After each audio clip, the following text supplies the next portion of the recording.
តាំងចិត្តតស៊ូយកអូនមកថែក្តីស្រឡាញ់បងពិតទើបចង់បងហាងគីតែនេះមានបែសុំមិនបងហាយអូនប្រាប់ថាខ្លាចដូចស្នេហាចាស់ពេលបដូរផ្លាស់ខ្មៅមនុស្សគ្រប់គ្នាដែលបានដឹងបងធ្លាប់ប្រាប់អូនហើយថាបងមិនដូចម្នាក់នឹងមិនដេញប្រលឹងនៅប្រឹងប្រៀបធៀបបងនឹងគេលួចអ្នកដើម្បីអ្វីទៅអូនប្រាប់បងឲ្យច្បាស់បានទេក្រែងចិត្តគេឬមាសមេមិនតច្បាស់លាស់នឹងបងមិនក្លាហានបង្ហាញមុខរកការរឿងស្នេហ៍យើងផងឬនួនល្អអូនទំបង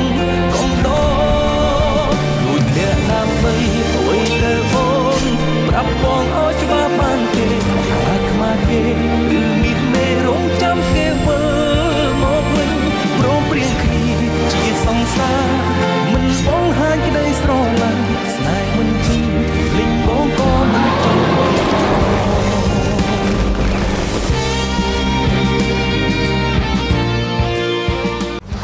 លួចលាក់ដើម្បីអ្វីទៅអូនប្រាប់បងឲ្យច្បាស់បានទេក្រែងចិត្តគេឬមាសមេមិនតច្បាស់លាស់នឹងបង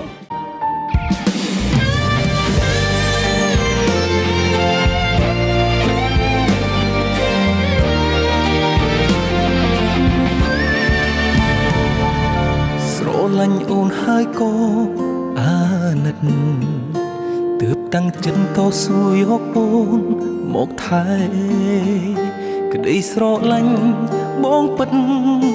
ទើបចង់បងហាញគេតែមាសមេបែសុំមិនបងហាញអូនប្រាប់ថាខ្លាចដូចស្នេហាចាស់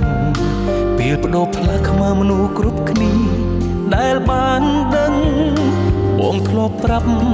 អូនហើយថាបងមិនដូចម្នាក់នឹងមិនដេញប្រលឹងនៅប្រឹងប្រៀបធៀបបងនឹងគេ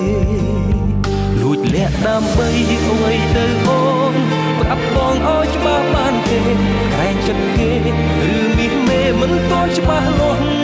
នឹងបងមិនក្លាហានបង្ហាញមុខរកការរឿងស្នេ